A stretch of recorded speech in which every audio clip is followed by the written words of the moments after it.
Hello दोस्तों, आज हम बीएससी पार्ट फर्स्ट यूनिट के अंदर एक टॉपिक है पीरियोडिक प्रॉपर्टीज़। दोस्तों, पीरियोडिक प्रॉपर्टीज़ को पढ़ने से पहले हमें देखना पड़ेगा कि पीरियोडिक टेबल के अंदर एक आवर्त की क्या स्थिति है, एक वर्ग की क्या स्थिति है, कितने आवर्त हैं, कितने वर्ग हैं, कितने क्लासेस में उनको विभाजित किया गया है, क्यों किया गया है, और उनके प्रत्येक के विभाजन के पश्चात जिस भी आवर्त में एलिमेंट्स की संख्या जो आ रही है उनको हम कैसे आइडेंटिफाई किया जाए और किस तरह से तरीका अपनाया जाए जिससे कि वो ज़्यादा से ज़्यादा हमें याद रह सकें।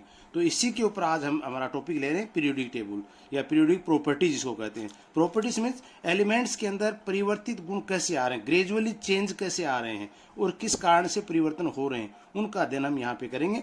तो सर्वप्रथम देखते हैं पीरियोडिक टेबल का एक आउटलाइन देखें तो आप जानते हैं पीरियोडिक टेबल के अंदर पीरियड्स जो होते हैं 7 होते हैं, 1 2 3 4 5 6 7 आवर्त होते हैं और ग्रुप की संख्या होती है 1 से लेकर के 18 तक की ग्रुप की, जहाँ पे हम एस ब्लॉक एलिमेंट्स को फर्स्ट और रखते हैं, जहाँ पे फर्स्ट 1 और फर्स्ट 2 ये ले लेते हैं या फर्स्ट 2 1 2 कर देते हैं नाम।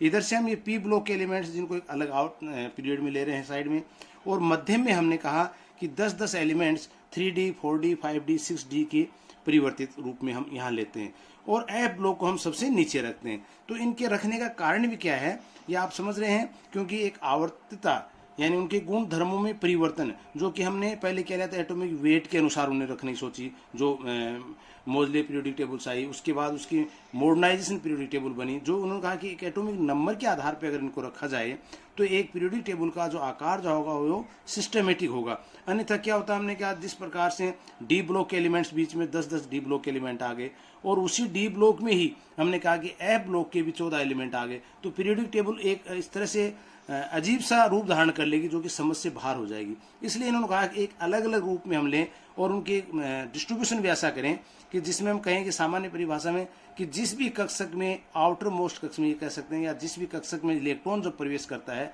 तो उसका नामकरण भी वैसे ही किया जाए।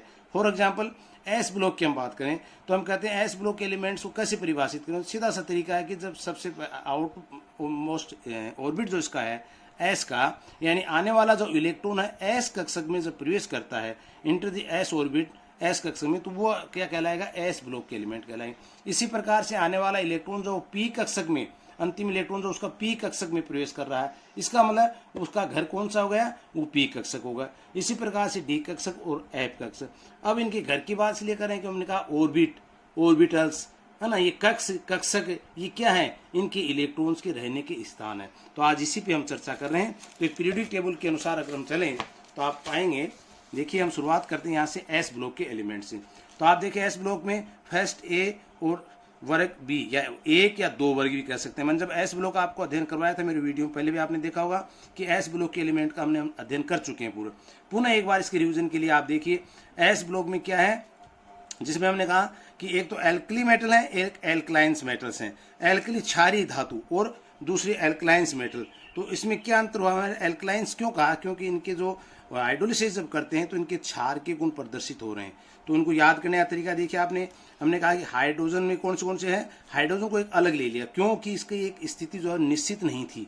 सबसे पहले में भी ले रखा है, 7th में भी ले रखा है। तो यहाँ पे आप देखेंगे lithium, sodium, potassium, rubidium, caesium और फ्रेंसियम, ये एस ब्लॉक के यानी 1s1 क्या करें 1s1, यानी जो आउटर मोस्ट सेल में एक इलेक्ट्रॉन जो आ रहा है कौन से कक्षक में आ रहा है, एस कक्षक में। कौन सा, एक इलेक्ट्रॉन, जिसको हमने कहा था क्षारीय धातु, एल्कली मेटल्स जिसको हमने कहा था।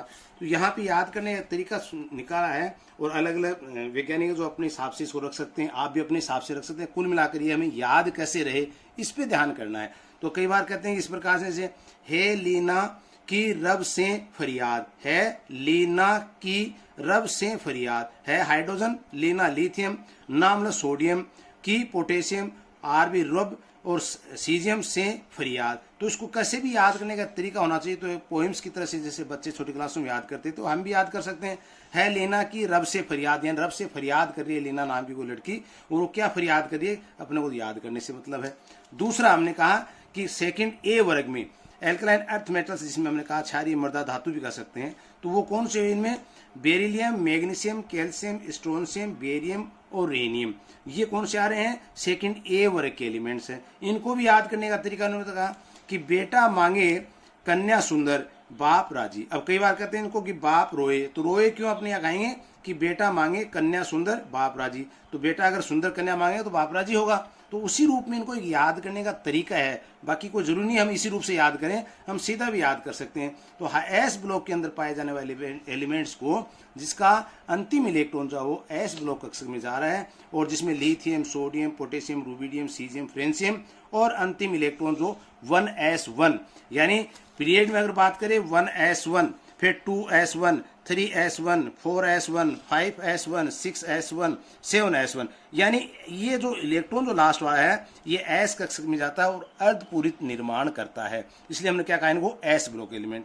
इसी का दूसरा पार्ट मैंने कहा सेकंड बी ए में ले रहे थे, तो उसमें क्या हुआ है 1s2 कंप्लीट हो जाएगा, 2s2, 3s2, 4s2, 5s2, 6s2, 7s2, इसका मतलब यहाँ पे कक्षक पूर्ण भर जाता है। तो ये हमें एक इनका इलेक्ट्रॉनिक कॉन्फ़िगरेशन भी करते हैं तो याद करने में आसानी रहेगी। एस के अंदर एक एक इलेक्ट्रॉन आ रहा है, आवर्त के अनुसार चलते जाएंगे हम। इसी प्रकार से S2 वाले में यानी जहाँ पे एस कक्षक पूर्ण हो रहा है सेकंड ए वर्ग के एलिमेंट्स को हम रख सकते हैं। इसके पश्चात हम चलते हैं आगे, देखिए पी ब्लॉक के एलिमेंट्स। इसका मतलब डिफाइन कैसे करेंगे, आने वाला इलेक्ट्रॉन जो है वो पी कक्षक में प्रवेश कर रहा हो। अब पी एस कक्षक का तो हमने कहा अधिकतम इलेक्ट्रॉन कितने आ सकते हैं, 2, एक ही ऑर्बिट होता है इसमें। लेकिन पी में क्या है, हमने कहा पी के सब सेल्स क्या हो गए, पी एक्स, पी वाई और P Z, X axis, Y axis, Z axis, और इनके सब सेल्स में हम इस तरीके से बना सकते हैं पी एक्स, पी वाई और पी जेड।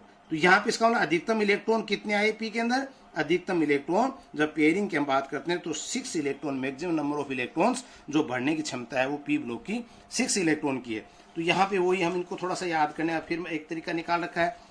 थर्ड ए, इनका नाम क्या दे दिया हमने, third A, fourth A, fifth A, sixth A, seventh A और एट्थ ए। तो सेकंड के ए के बाद ही हमने शुरू कर दिया कि एट्थ ए, या इनका वैसे भी दे दें तो 1, 2 के नाम से दे सकते हैं, लेकिन 10 कौन से आगे बीच में, डी ब्लॉक के। फिर 13 नंबर, 14 नंबर, 15, 16, 17 और 18 जिसको हमने जीरो ग्रुप भी दे रखा है। तो ये नाम हम इस प्रकार से एक ग्रुप का नाम रख सकते हैं। और वर्ग में मैंने बताया था कि आप आवर्त में पीरियड में 1 से लेकर के 7 तक इसके अंदर आवर्त पाए जाते हैं। अब देखिए थर्ड ए में, थर्ड ए में क्या अपने पास, बोरोन, एल्यूमिनियम, गैलियम, इंडियम और थेलियम। उसके बाद इनको याद करने क्या हुआ, उन्होंने कहा कि बैंगन, आलू, गाजर इन थैला, यानी थैले के अंदर हम तीनों चीज लेके आ रहे हैं, बैंगन, आलू, गोभी, या इसको गोभी भी कह सकते हैं, गाजर भी कह सकते हैं। तो इससे क्या हो गया कि एक सब्जी लाने गए और सब्जी इन तीनों को हमने एक थैले के अंदर लेके आ गए। तो एक याद करने का एक तरीका आ गया। इसके बाद ने कहा इसका अंतिम तत्व जो 6D में शुरू हुआ UUT के नाम से 113 नंबर जिसका परमाणु क्रमांक हमने दिया वो भी यहाँ पे शामिल है। इसके पश्चात क्या रहा है, फोर्थ ए में कार्बन, सिलिकॉन। तो यहाँ पे इनका नाम भी क्या दिया हमने, काशी गए शंकर प्रभु। शंकर प्रभु जी कहाँ गए, काशी गए। तो कहे सीता जी सुनो प्रभु, ऐसे भी कह सकते हैं। तो ये तरीका एक है कि आप इसको याद किसी भी तरीके से कर लें, हमें याद रहना चाहिए। कुल मिलाकर यही है। फिफ्थ में nitrogen, phosphorus, arsenic, antimony, bismuth और अंतिम आ जाए UUP। ये क्यों कहा हमने, tri, quartz, pent, hex, sept, oct, इसके नामकरण में दे दिया। UU भी हमने दे दिया क्योंकि उस समय इनका नामकरण निर्धारित नहीं हुआ था, अभी भी इन पे डिस्कशन सिंथेसिस चल रहा है। तो इनका जब नामकरण आएगा तो नाम रख देंगे, अन्यथा हमने इसको नाम इस रूप में दे दिया। तो यहाँ नाइट्रोजन वालों को याद करने क्या काम ने, नेपाल, पाकिस्तान और ऑस्ट्रेलिया। नेपाल, पाकिस्तान, ऑस्ट्रेलिया सब बीमार, अभी कोरोना चल रहा है तो इस रूप में हम कह सकते हैं, याद करने में आसान हो जाएगा। नेपाल, पाकिस्तान, ऑस्ट्रेलिया सभी क्या है, बीमार अवस्था में चल रहे हैं। फिर उसके बाद 6th ए ग्रुप की हम बात करें जिसमें ऑक्सीजन फैमिली नाम भी दे सकते हैं, इनको नाइट्रोजन फैमिली कह सकते हैं, इनको कार्बन फैमिली कह सकते हैं, इनको बोरोन फैमिली कह सकते हैं, ये हेलोजन फैमिली कहलाती है। तो 6th ए के अंदर क्या था, oxygen, sulphur, selenium, tellurium, polonium. तो ये क्या बना सकते हैं, इसको हम इसको कह सकते हैं ओल्ड स्टाइल से टीपो, यानी पुरानी पद्धति होगी ना, तो उसको याद करना आता है ओल्ड स्टाइल से टीपो, टीपो यहाँ एक अपवाद के रूप में भी आएगा तो याद रखना पड़ेगा टीपो। उसके पश्चात हेलोजन फैमिली आती है जिसमें क्या करें, फ्लोरो, क्लोरो, ब्रोमो, आयोडो, एंटीमनी जो एक रेडियो एक्टिव तत्व है, एंटीमनी जिसको हम कहते हैं। तो हम इसको भी रख सकते हैं कि फिर कल बाहर आएगी आंटी। तो याद करने के एक तरीके हैं ये, और वैसे कुछ भी नहीं है कि ये कोई साइंटिफिक रूप नहीं दिया इनको हमने। साइंटिफिक रूप तो अपने यही एलिमेंट का नंबर आपको याद करना होगा। हेलोजन फैमिली आपसे पूछते हैं तो आप सीधा ही कहेंगे क्लोरो, ब्रोमो, आयोडो, एक्टिनियम।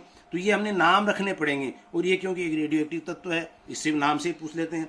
पर याद करने के लिए एक तरीका अपना सकते हैं कि फिर कल बाहर आएगी आंटी, तो ये याद करने का तरीका है। उसके बाद जीरो ग्रुप भी कह देते हैं इसको, या एक्रिय गैस भी कह देते हैं, इनर्ट गैस भी कह देते हैं, जो 8th ग्रुप में आ रही हैं, या 18वां ग्रुप भी कह देते हैं इसको, तो लास्ट जो ग्रुप मान रहे इसको भी। यहाँ तो यहाँ क्या आएगा, helium, neon, argon, krypton, xenon और रेडियन। ये रेडियन जो अंतिम तत्व ज्ञात किया गया था। तो हम क्या कहते हैं, हीना, नीना, करीना, तीनों सहेली हैं, हीना, नीना, करीना, और एक्सरे रंगीन। इनके एक्सरे क्या है, रंगीन है। तो ये याद करने के एक तरीके हैं जिनको आपको अप्लाई करके याद कर सकते हैं। ऐसे याद होते हैं तो आप ऐसे भी कर सकते हैं, कोई दिक्कत नहीं है। इसके पश्चात मैंने कहा कि मध्यम के जो ये 10 एलिमेंट जिनको हम ले रहे थे यहाँ पे, किसके, डी ब्लॉक वाले, जिसमें 3D, 4D, 5D और 6D सिंथेसाइड अभी वर्क चल रहा है इसके ऊपर, लेकिन ये तो पूर्ण है अपने पास। इनके अंदर इनको हम रख करके इनके नामकरण भी कर सकते हैं। देखिए कैसे, ये डी ब्लॉक एलिमेंट्स आ गए हमारे पास, 3D, 4D, 5D, इस रूप से इसको हम ले सकते हैं 6D तक, एक्टिनियम 6D का। तो अब देखिए क्या लिया हमने, scandium, titanium, vanadium, chromium, manganese, iron, cobalt, निकल, कॉपर, जिंक। ये कौन से हैं, 3D वाले, 3D के एलिमेंट हैं। 3D के एलिमेंट को हमने याद करने का तरीका क्या निकाला कि साइंस टीचर विनीता कुमारी, मैडम फेविकाले नहीं कुटेगा जनाब। तो ये एक तरीका रख लिया हमने, साइंस टीचर विनीता कुमारी, यहाँ तक ले लिया हमने। मैग्नीज, आयरन, मैडम फेवी, कोबाल्ट, निकल, कॉपर, जिंक। तो ये याद करने का तरीका है। तो अपने को याद रहना चाहिए कि 3D के एलिमेंट्स में कितने हैं, 10 एलिमेंट हैं। इनको कैसे रखा जाता है, क्या इनका एटॉमिक नंबर है, वही एटॉमिक नंबर क्या, बढ़ते हुए एटॉमिक नंबर में रख रहे हैं। उसके पश्चात अगर हम नीचे और वर्ग में चल रहे हैं तो उसके पश्चात नीचे क्या आता है, 39, जो क्या आता है, येट्रीमियम का। Yttrium, zirconium, niobium, molybdenum, technetium, ruthenium, rhodium, palladium, silver और कैडमियम। यहाँ आप देखेंगे वही यारी जरा निभाना मौत तक। तो सीधा याद हो, यारी जरा निभाना मौत तक। तो दोस्ती करते हैं तो उससे ऐसा उम्मीद करते हैं कि यारी जरा निभाना मौत तक।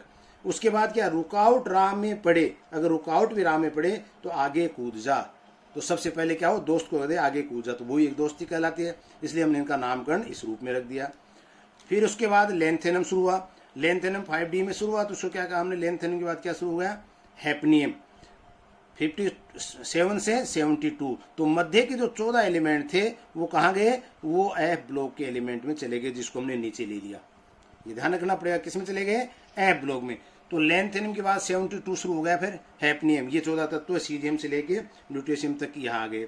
हैपनियम, टेक्टेसिनियम, tungsten, rhenium, osmium, iridium, platinum, gold और मरकरी। तो क्या कहा, ला हफ्ता लेंथेनम, HF हैपनियम, ता टेलुरियम। तो क्या होगा, ला हफ्ता टंगस्टन, वर्णा रे रेशमियम, रेनियम, उसमें ओस्मियम, इर्बियम, इधर पिटाई और होगी, या तो हफ्तला या इधर पिटाई और होगी। तो याद करने का एक तरीका आपने निकाला कि लेंथेनम, हैपनियम, टेलुरियम। तो क्या ला हफ्ता tungsten, rhenium, osmium, iridium, platinum, gold और मरकरी, उससे दूर पिटाई और होगी इधर। तो ये एक तरीका हमने निकाला 3D, 4D, 5D के लिए।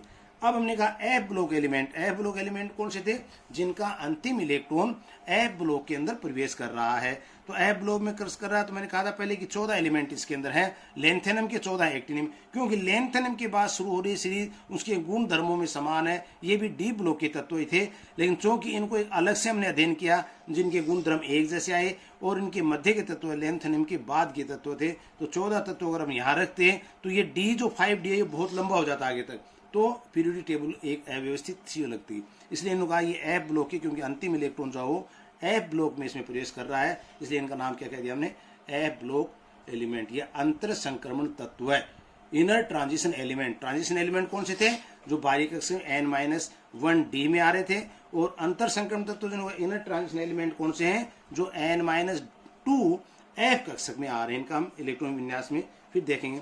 इसमें क्या देखिए, cerium, praseodymium, neodymium, promethium, samarium, europium, gadolinium, terbium, dysprosium, holmium, erbium, thulium, ytterbium, lutetium. ये 14 एलिमेंट जो एफ ब्लॉक के हैं, इनको भी एक याद करने का तरीका निकाला। क्या निकाला, सीता प्रसाद एंड पूनम। कौन कौन है, सीता प्रसाद नाम का है, एक और क्या है, एंड पूनम शर्मा। तो 5 खत याद हो, सीता प्रसाद, सीरियम, प्रोसोडाइमियम, नियोडाइमियम, प्रोमेथियम और समेरियम। अब क्या गए, वो यूरोप गए, यूरेनियम और गैंडोलिनियम। फिर तभी क्या हुआ, तभी डायोस्पोरियम, होल्मियम, इरिबियम, तो क्या डायरिया हो गया, डायोस्पोरियम हो गया, होल्मियम, इरिबियम। और तुम थ्यूलियम, येट्रिबियम, ल्यूटेशियम, तुम अभी लोटे हो। सीता प्रसाद एंड पूनम शर्मा यूरोप गए तभी डायरिया हो गया और तुम अभी लोटे हो। तो एक एक तरीके हैं इनको याद करने के। उसके बाद में क्या आता है, एक्टिनियम, जो कि लेंथेनी भी नीचे 6D का शुरू हो रहा है, मैंने कहा था 89 से। उसके बाद एक्टिनियम का शुरू हो जाता है 90 नंबर से। और कहाँ तक आता है ये, 103 तक। क्या था, thorium, protactinium, uranium, neptunium, plutonium, americium, curium, berkelium, californium, einsteinium, fermium, mendelevium, नोवियम और लॉरेंसियम। तो ये एक है, तो उन्होंने क्या काम ने, थोड़ा पापड़ और नापो, थ्योरियम, प्रोटेक्टेनियम, यूरेनियम, नेपच्यूनियम, थोड़ा पापड़ और नापो, पुराने आम अमरेंसियम, कम कैलिफोर्नियम, काफी ऐसे फरमाओ, कॉफी ऐसे फरमाओ, कैलिफोर्नियम, आइंस्टीनियम, फर्मेनियम। क्या, मैडम, नोवियम, लॉरेंसियम, मैडम नाश्ता लाओ। तो कहने का एक तरीका है कि इनको आप कैसे भी अपनी सिंपल भाषा में भी लिख कर याद कर सकते हैं, या ऐसे अगर याद होते हैं तो और भी अच्छी बात है। क्योंकि जब छोटे बच्चे थे तो पहाड़ याद करने के लिए हमें उनको रिपीटेशन कराया जाता था, वही तरीका यहाँ भी आपको अपनाना पड़ेगा। क्योंकि पीरियोडिक टेबल में आपको एलिमेंट्स की स्थिति का पता है, उसका इलेक्ट्रॉनिक कॉन्फ़िगरेशन का पता है, तो इनऑर्गेनिक में मैक्सिमम पार्ट उसका आप अचीव कर सकते हैं। क्योंकि ज़्यादातर गुणधर्म किसके ऊपर निर्भर करते हैं, उनके इलेक्ट्रॉनिक विन्यास के ऊपर निर्भर करते हैं। अब थोड़ा सा इनको हम वर्ग के अनुसार भी ले लें। फर्स्ट और सेकंड हमने ले लिया एस ब्लॉक के, फिर मैंने कहा थर्ड सी, यानी ये डी, इनको हमने कह दिया थर्ड से 12 तक के, जो क्या थे, डी ब्लॉक के 10 एलिमेंट, जिसमें थर्ड क्या था, स्कैंडियम, येट्रिबियम, लॉरेंसियम, एक्टिनियम। कौन से थे, डी ब्लॉक में, जो हमने कहा था, देखिए यहाँ पे डी ब्लॉक अपना चल रहा था ना, स्कैंडियम, येट्रिबियम, लेंथिनियम, एक्टिनियम। तो ये क्या था, ये डी ब्लॉक जो वर्ग में, जिसको हमने थर्ड से शुरू कर दिया, third, fourth, fifth, six, seventh, 8th, 9th, 10th, 11th, 12th तक। तो उनको हमने एक एक को वापस ले लिया याद करने के तरीके से। तो क्या है, स्कैंडियम, येट्रिबियम, लॉरेंसियम, एक्टिनियम, साया लाल अकेला, साया लाल अकेला। फोर्थ वर्ग में क्या था, टाइटेनियम, जर्कोनियम, हैफनियम और रूफेनियम, जो 104 नंबर, रदरफोर्डियम जिसको उन्होंने नाम दे दिया, जो अमेरिकी साइंटिस्ट ने अभी ज्ञात किया इसको। तो इसको क्या कहेंगे, टाइटेनियम, जर्कोनियम, हैफनियम और रूफेनियम। तिजोरी हाफ रफ, तिजोरी हाफ रख या रफ कह सकते हैं। तो ये तो याद करने का तरीका है।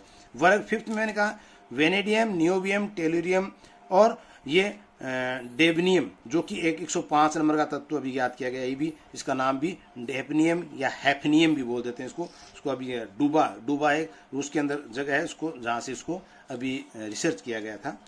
तो वेनेडियम, नियोबियम, टेलुरियम, डुबेरियम भी कह सकते हैं। तो ये विक्रम नवाब टैंक डूबा, ये भी हम इसको कह सकते हैं। फिर वर्ग सिक्स्थ के अंदर हमने क्या कहा, क्रोमियम, मोलिब्डेनम, टंगस्टन और SG नाम, सिंगरे, SG नाम इसको हमने और दे दिया आगे। तो ये याद करने लिख दिया, कार मोटर वाले सिंगरे, जिनके पास कार मोटर है वो सिंगर सकते हैं, कार मोटर वाले सिंगरे, 106 नंबर SG। ये 6D वाले एलिमेंट चल रहे हैं जिनकी हम बात कर रहे हैं, क्योंकि 103 तक वहाँ हो गए थे, एक्टिनियम में खत्म। फिर 104 डी ब्लॉक वापस शुरू हो गया, 104 नंबर। फिर 5, 6, 7 में क्या आ गया, मैग्नीज, टेक्नीशियम, रियोनियम और BH। इनके नाम क्या अभी दिए नहीं है, तो ये नाम अभी चल रहे हैं इनके। तो हमने इसके सिंबल अभी दे रखे हैं इनके। मन टकरे भी। तो ये 3 तो डी अपने पास कंप्लीट है, मैंने कहा चौथा डी अभी स्पष्ट है, अभी अधूरा है। आयरन, रूबिनियम, अब ये क्या है, FeRu, ओस्मियम, HS जो 108 नंबर है। फिर रूठी ओस में हसीना, तो ये हो गया वर्ग संख्या 8 का। उसके पश्चात हम ले रहे हैं वर्ग संख्या 9। वर्ग संख्या 9 में क्या है, कोबाल्ट, रोडियम, इरिबियम और एमटी कौन सा था, 109 नंबर तत्व 6D का। तो को रहा इधर मत, या निकल, पैलेटिनम और DS जिसको दास, नी पढ़ले पुत्रदास। तो ये निकल, पैलेडियम और प्लेटिनम, जो 3D, 4D, 5th D और ये 6D का जो भी चल रहा है, मैंने बताया आपको। 11th वर्ग में कॉपर, सिल्वर, गोल्ड। तो ये क्या था, कॉपर, सिल्वर, गोल्ड। क्यों आगे आऊं। उसके बाद RG जो 111 नंबर, जो कि 6D का एलिमेंट है। फिर जिंक, कैडमियम, मरकरी जिन्हें कैद होगी, जिन्हें कैद होगी, जिंक, कैडमियम, मरकरी, जो कि कौन से हैं, डी ब्लॉक के अंतिम एलिमेंट हैं ये। उसके बाद क्या था हमने 13, 48 और 18, ये CN मैंने कहा था 112 नंबर तत्व जो अभी ज्ञात किया गया इसको। फिर आवर्त सारणी में अगर आवर्त की, ये तो वर्ग की बात थी। वर्ग में क्या होता है, जब ऊपर से नीचे की ओर चलते हैं, वर्ग में क्या कर रहे हैं हम, ऊपर से नीचे की ओर चल रहे हैं। इसका मतलब यहाँ का एलिमेंट और यहाँ के एलिमेंट में अंतर क्या आएगा, एक एक सेल बढ़ती जाएंगे, ये सेल का एक एक का वृद्धि होती जाए। इसका मतलब अब आगे, अब जैसे आपने कहा कि इसकी रेडियाई ज्ञात करनी है, तो आपको दिमाग में खट आना चाहिए कि वर्ग में हमने ऊपर से नीचे की ओर चले तो एक एक कक्षक की वृद्धि होती गई। एक एक कक्षक की वृद्धि होने से क्या हुआ, नाभिक से इलेक्ट्रॉन की दूरी बढ़ती गई। तो नाभिक से जैसे इलेक्ट्रॉन की दूरी बढ़ रही है, हम करें परमाणु त्रिज्या बढ़ रही है। आयन में आएगा तो हम कहेंगे आयनिक त्रिज्या बढ़ रही है। तो अपने आप ही क्या कर सकते हैं, सीधा तरीका कि हम वर्ग से ऊपर से नीचे की ओर जाएंगे तो उसकी परमाणु त्रिज्या आयनिक त्रिज्या में वृद्धि होगी। अब इसके साथ दूसरी भी आप गुणधर्म जोड़ देंगे, आयनाइजेशन पोटेंशियल है, ये अपन आगे लेंगे, उसमें भी आ जाएगा। तो एक आवर्त में क्या स्थिति हुई कि यहाँ पे एक कक्ष तो वही चल रहा है, लेकिन नंबर ऑफ प्रोटॉन की संख्या, इलेक्ट्रॉन की संख्या बढ़ती जा रही है। तो कक्ष वही है, इसके अंदर इलेक्ट्रॉन की संख्या बढ़ रही है, प्रोटॉन की संख्या बढ़ रही है। तो प्रोटॉन जो है इलेक्ट्रॉन को और भी आकर्षण शक्ति से खींचना शुरू कर देते हैं, यानी साइज जो है वो कम होती जाती है, डिक्रीज होती जाती है। तो आवर्त में हम कहेंगे एटॉमिक रेडियाई जो है वो कम होती जाएगी और एक वर्ग में एटॉमिक रेडियाई जो है वो वृद्धि करती जाएगी। तो अब हम बात ले रहे हैं आवर्त की। आवर्त में पहले मैंने कहा था हाइड्रोजन और हीलियम। द्वितीय आवर्त में क्या है, lithium, beryllium, boron, carbon, nitrogen, oxygen, fluorine, neon. इसको कहते हैं लेना बेचारी, बचने के नाम और फंसी रही। तो ये याद करने के थे, अपन वैसे भी याद रख सकते हैं वर्ग के अनुसार भी और अपना आवर्त के अनुसार। मान लीजिए आपने कहा वर्ग में साहब 18 ग्रुप हो गए तो थोड़ा याद करना दूर लग रहा है, अच्छी बात है, 7 ग्रुप आवर्त को याद कर लीजिए आप। याद तो अपने एलिमेंट करने ही है, जो कि टोटल 118 एलिमेंट है, उनको याद तो अपने वो करने ही करने हैं। उसके बाद आवर्त थर्ड में क्या था, sodium, magnesium, aluminium, silicon, phosphorus, sulphur, chlorine, argon. ये इसके नीचे आ रहे हैं, नियोन के नीचे आर्गन, फ्लोरीन के नीचे क्लोरीन, ऑक्सीजन के नीचे सल्फर, नाइट्रोजन के नीचे फॉस्फोरस, कार्बन के नीचे सिलिकॉन, बोरोन के नीचे एल्यूमिनियम, बेरिलियम के नीचे मैग्नीशियम, लिथियम के नीचे सोडियम, जिनको हमने फर्स्ट ए वाले कह दिया, यानी S1 वाले, ये S2 वाले आ गए, ये P वाले आ गए। तो बात तो वहां भी याद कर रहे थे, यहाँ भी याद कर रहे हैं। आवर्त फोर्थ में क्या था, मैंने कहा 3D शुरू हो जाएगी, scandium, titanium, vanadium, chromium, manganese, iron, cobalt, निकल, कॉपर, जिंक। तो स्कीम, तो इसको भी ऐसे भी याद कर सकते हैं आप, वो बताया था वो साइंस टीचर विनीता कुमारी, मन फेंको भी क्यों जलाती, तो ये भी याद कर सकते हो। या इसको स्कीम टाई वाली क्यों मानी, फिर कोई निकला कॉपर, जिंक। तो याद करने का तरीका है, इनको एलिमेंट्स का नाम अपने को याद रहना चाहिए। अब आवर्त फिफ्थ में आते हैं। आवर्त फिफ्थ में क्या है, द्वितीय संक्रमण श्रेणी का है, 4th D का आवर्त है, जिसमें भी एलिमेंट्स कितने हैं, 10 एलिमेंट्स की बात करें। Yttrium, zirconium, niobium, molybdenum, technetium, ruthenium, rhodium, palladium, silver, cadmium. वो यारी जरा निभाना मौत तक, रुकावट राह में पड़े आगे। तो ये अपने पहले भी देखा है, 3 क्यों आवर्त के रूप में पढ़ रहे थे हम। 3D, 4th D, 5th D, 6th D, मैंने कहा ये सब नए एलिमेंट्स आए थे, इनको आगे हमने 6D का जो ले रहे थे यहाँ तक। तो 5th D में अपने पास लेंथेनम, उसके बाद मैंने कहा 14 तत्व किसके आ रहे हैं, लेंथेनम वाले चले गए, और फिर हेप्नियम से शुरू होकर के मरकरी तक आ गए। उसके बाद 6D, जो कि मैंने कहा था इनके नामकरण अभी डिसाइड नहीं हुए हैं, ये अभी चल रहे हैं। तो ये रदरफोर्डियम नाम आ गया इसका, हेपनियम या डियोनियम भी तक भी आ गया, लेकिन इनका सिंबल दे दिया SGBH। इनको याद करने का एक तरीका है, और मैंने कहा था 6D को याद करना इसलिए जरूरी है क्योंकि क्या कहेंगे, एक रूप से दबे, एक रूप से दबे या रफ से दबे, दबे क्या, सगे भाई हंस मत 10 रोग उठेंगे या 10 रोग होंगे। तो कैसे भी इनको कर सकते हैं, CN लास्ट, 10 रोग उठेंगे। तो ये अपनों को एक सिंबल याद के रूप में, एक रूप से दबे सगे भाई हंस मत 10 रोग उठेंगे, तो ये याद कर सकते हैं। उसके बाद F ब्लॉक के थे, जो अंतिम नीचे पीरियोडिक टेबल में सबसे नीचे की ओर स्थान दिया गया था, जिसमें मैंने कहा था लेंथेनम से ल्यूटेशियम तक 14 तत्व F ब्लॉक के हैं। लेंथेनम को मैंने कहा था D ब्लॉक का एलिमेंट है। उसके बाद हेप्नियम का आ गया, तो सीरियम से हम इसको मान सकते हैं ये, लेकिन चूंकि गुण धर्म सारे लेंथेनम के अकॉर्डिंग इसके आ रहे हैं, इसलिए इसको हमने लगते हुए लेंथेनम के फैमिली के तत्व भी कह दिए। इसी प्रकार से ये एक्टिनियम से संबंधित है, जो 90 थ्योरियम से लेकर के लोरेंसियम तक के तत्व एलिमेंट्स हैं, वो भी 14 एलिमेंट्स हैं जो कि एफ ब्लॉक के तत्वों के बारे में जानकारी देते हैं। अब देखिए थोड़ा सा आप और कुछ, आवर्त सारणी में कुल मैंने कहा 118 तत्व हैं। टोटल कितने हैं नंबर ऑफ एलिमेंट्स? 118 तत्व हैं, जिनमें से 92 धातु हैं, 7 उप धातु और 19 अधातु हमारे पास। ये 118 तत्व हमारे पास। मेटल कितने हैं? 92। मेटलॉइड कितने हैं? जिसके अंदर मेटल और नॉन मेटल दोनों के गुण हैं, जो मेटल और नॉन मेटल को डिफ्रेंशिएट करता है और बीच की योजक कड़ी है, उसमें मेटलॉइड्स कितने हैं? मेटलॉइड उसके अंदर 7 हैं। नॉन मेटल कितने हैं? 19 हैं जिसके अंदर। तो ये एक दाईं ओर है, एक बाईं ओर है, तो इनको हम दोनों को पीरियोडिक टेबल में भी अलग अलग देख सकते हैं। आवर्त सारणी में 6 द्रव्य हैं, ध्यान रखना। ये पूछ लेते हैं कई बार कि आवर्त सारणी में टोटल नंबर ऑफ लिक्विड्स कितने हैं? तो 6 हैं। वो कौन से हैं? सिर पर, पारा, गेला, ब्रोमीन, कोनी। तो ये एक याद करने का तरीका बनेगा, caesium, francium, mercury, gallium, ब्रोमियम, CN. ये क्या है? 6 एलिमेंट हैं जो कि द्रव अवस्था में पाए जाते हैं पीरियोडिक टेबल के अंदर। आवर्त सारणी में मैंने कहा 12 गैसें हैं। ये भी ध्यान रखना आपको कि आवर्त सारणी में कितने लिक्विड हैं, कितने ठोस हैं, कितने धातु हैं, कितने अधातु हैं और कितने गैसें हैं। तो हम कहेंगे कितने हैं? 12 गैसें हैं। कौन से? हीलियम, नियोन, आर्गन, प्लूटोन, जीनोन, रेनोन। ये आगे थे कौन से? इनर्ट गैस वाले। उसके बाद यूएनओ जो लास्ट में अभी याद किया था, वो वाला जो चल रहा है, इसका नामकरण अभी नहीं आया है।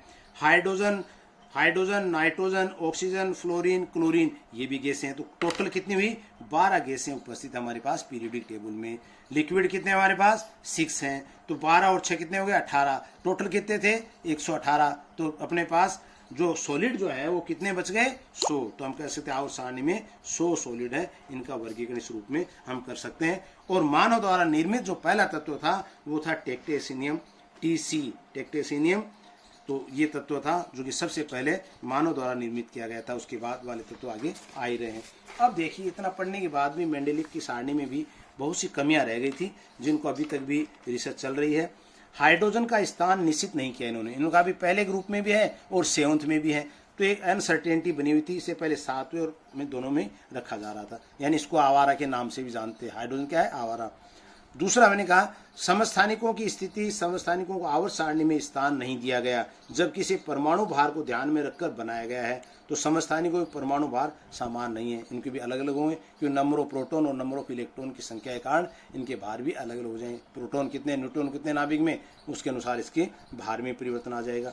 कहीं कहीं भारी तत्वों को पहले हल्के तत्वों के बाद रखा गया है। अब देखिए, हमने कहा था तत्वों में क्या स्थिति है। कहीं कहीं भारी तत्वों को पहले वह हल्के तत्वों को बाद में रखा गया, जबकि क्या था? ये था, देखिए, आर्गन को पोटेशियम से क्या कहा हमने, हम इसको याद भी करने का तरीका है। ऑर्गन पोटेशियम में देखिए tellurium, indium, thorium, protactinium, cobalt और निकल। तो क्या इसमें भारी तत्वों के हिसाब से ऑर्गन पोटेशियम, पोटेशियम से पहले आ रहा है, यो आयोडीन से पहले आ रहा है, प्रोटेक्टिनियम से पहले आ रहा है, निकल से कोबाल्ट पहले आ रहा है। तो ये भी कई बार पूछ लेते, ये कुछ कमियां रही जिसके कारण से मेंडेलीव सारणी को भी फिर सेटिस्फाइड नहीं कर पाए हर चीज को। उसके बाद क्या? In the various periods and groups of the periodic table. Periodic table के अंदर भिन्न भिन्न आवर्त और ग्रुप की बात जब कर रहे हैं तो क्या हो रहा है? There is a gradual variation, एक क्रमिक परिवर्तन होता है। मैंने कहा ना, एक वर्ग के अंदर एक जैसे तत्वों को रखा, एक आवर्त में एक जैसे तत्वों को रखा, क्योंकि एक क्रमिक परिवर्तन हो रहा है जो निरंतर चलता रह रहा है। तो इसलिए उस ग्रुप के एलिमेंट्स में ज्यादातर गुण धर्म एक जैसे प्रतीत होते हैं। इन द इलेक्ट्रॉनिक कॉन्फ़िगरेशन, किससे? इलेक्ट्रॉनिक विन्यास of the element, so their properties also show a gradual variation, जिसको कहते हैं क्रमिक परिवर्तन।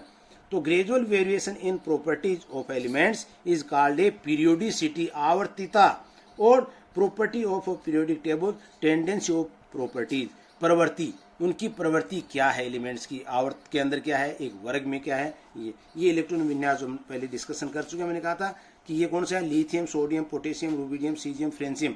ये कौन से हैं? 1s1 वाले। तो आप देखें, देखो मैंने कहा था 2s1, 3s1, 4s1, 5s1, 6s1, 7s1, अर्थात आने वाला इलेक्ट्रॉन s कक्षक के अंदर प्रवेश कर रहा है। और s कक्षक कैसा है? हाफ फील्ड बन रहा है। इसलिए मैंने कहा ये कैसा है? s कक्षक एलिमेंट्स है। तो n-1 s2p6 ns1, last electron क्या है? ns1।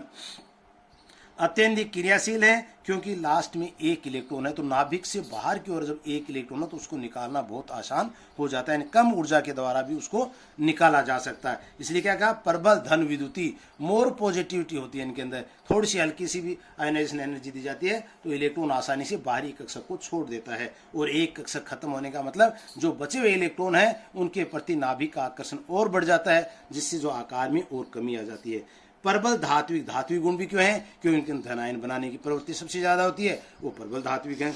और प्रबल अपचायक गुण भी है इनके अंदर। वर्ग में ऊपर से नीचे की ओर जाने पर बाह्यतम इलेक्ट्रॉन का नाभिक से दूर होते जाना, जिससे तत्वों के आयनन विभव हटते जाते हैं, आयनन विभव हटते जाते हैं। परमाणु त्रिज्या बढ़ती जाती है, और परमाणु त्रिज्या क्या होती है, इसमें बढ़ती जाती है। ये देखिए आप बीच में इलेक्ट्रॉन और बढ़ते जा रहे हैं, एस डी ये सब, तो इस प्रकार से परमाणु त्रिज्या, विद्युत ऋणात्मकता घटती जाएगी। ऊपर से नीचे की ओर जाएंगे तो विद्युत ऋणात्मकता, हेलोजन फैमिली को याद रख लो आप, वैसे ही फ्लोरीन की सबसे ज्यादा है और नीचे आते आते कम होती जाएगी। और धात्विक तथा क्रियाशीलता गुण बढ़ता जाएगा। बढ़ता क्यों जाएगा, क्योंकि इलेक्ट्रॉन जो नाभिक से दूर होता जाएगा आसानी से निकल जाएगा, तो क्रिया करना भी आसान हो जाएगा। हेलोजनों के इलेक्ट्रॉनिक विन्यास से NH2 NP5 एक इलेक्ट्रॉन ग्रहण करने कर उत्कृष्ट गैस विन्यास प्राप्त करते हैं। यानी हेलोजन फैमिली है तो उसमें क्या है, आउटर मोस्ट सेल के अंदर 7 इलेक्ट्रॉन है, जबकि एक स्थायी विन्यास के लिए मैंने कहा था ऑक्टेट रूल में स्ट्रक्चर नियम अगर आपने पढ़ा हो तो उसमें आप देखेंगे कि स्थायी विन्यास प्राप्त करने के लिए अगर आउटर मोस्ट सेल में 8 इलेक्ट्रॉन है तो वो ज्यादा स्थायी होगा। अर्थात इलेक्ट्रॉन ग्रहण करने की प्रवृत्ति बहुत तीव्र हुई, किसमें, हेलोजन में, क्योंकि अंतिम इलेक्ट्रॉन कक्ष में कितने इलेक्ट्रॉन है, 7 इलेक्ट्रॉन है, तो एक इलेक्ट्रॉन पाना आसान है, 7 इलेक्ट्रॉन को निकालने के लिए ऊर्जा ज्यादा जरूरत पड़ती है। ये अत्यधिक क्रियाशील है इलेक्ट्रॉन ग्रहण करने की प्रवृत्ति के कारण। इसके बाद देखिए हमें क्षार धातुओं की क्रियाशीलता ऊपर से नीचे की ओर जाने पर बढ़ती है, जबकि हेलोजन की क्रियाशीलता ऊपर से नीचे की ओर जाने पर घटती है। देखिए दोनों चीज, क्षार धातु में क्या था, ऊपर से नीचे की ओर जा रहे हैं तो इनकी क्रियाशीलता क्या हो रही है, बढ़ रही है। बढ़ क्यों रही है, मैंने कहा इलेक्ट्रॉन नाभिक से दूर चला जा रहा है और उसको निकालने के लिए कम ऊर्जा की आवश्यकता पड़ेगी। लेकिन हेलोजन में उल्टा हो रहा है, हेलोजन की क्रियाशीलता ऊपर से नीचे जाने पर घटती है। घट क्यों रही है, क्योंकि हेलोजन में मैंने कहा था नीचे जाते जाते इलेक्ट्रॉन की क्या स्थिति होती है, उसके अंदर आउटर मोस्ट सेल के अंदर एक इलेक्ट्रॉन की कमी, यानी इलेक्ट्रॉन को ग्रहण करने की प्रवृत्ति उसकी बढ़ती रहती है। ध्यान देखिए सोडियम, पोटेशियम, रुबिडियम, सीजियम क्षार धातुओं की स्थिति बताइए। हेलोजन में फ्लोरीन, क्लोरीन, ब्रोमीन, आयोडीन, ये है हेलोजन की प्रवृत्ति क्रिया करने की। The gradual change in the properties of element, जो एक क्रमिक परिवर्तन जो आ रहा है किसमें, एलिमेंट्स में, अलोंग ए पीरियड, किसके पीरियड के अंतर्गत, कैन आल्सो बी एक्सप्लेन, इसको कर सकते हैं आप। देखिए लिथियम में 1s2 2s1, beryllium 1s2 2s2, यानी हाफ फील्ड था ये फुल फील्ड हो गया। ग्रेजुअली परिवर्तन आ रहा है, वो उसी कक्ष में इलेक्ट्रॉन आ रहा है। उसके बाद फिर देखो आप बोरोन में 1s2 2s2 2p1, एक इलेक्ट्रॉन किस में गया, पी कक्षक में। कार्बन में क्या हुए, 2 इलेक्ट्रॉन बढ़ गए। फिर नाइट्रोजन में 3, फिर ऑक्सीजन में 4, फ्लोरीन में 5 और नियोन में 6। नियोन में आते आते क्या हो गया, 2s2p6, यानी ऑक्टेट रूल का नियम का फॉलो होगा। इसलिए मैंने कहा था इनर्ट गैस, अर्थात वो अक्रिय गैसें हैं, किसी क्रिया में भाग नहीं लेते हैं, क्योंकि ऊर्जा की बहुत ज्यादा आवश्यकता पड़ती है फुल फील्ड कक्षक से इलेक्ट्रॉन को निकालने के लिए। तो the main shell N of the outer most orbit is same here 2, यानी सेकेंड पीरियड जिसके हम कहते हैं उसे 2। फिर in a period moving from left to right the number of electron is gradually increasing till the where it is a noble gas. तो noble gas तक आगे आगे तक जाते जाते हम देखते हैं कि आउटर मोस्ट सेल जो कंप्लीट हो जाता है।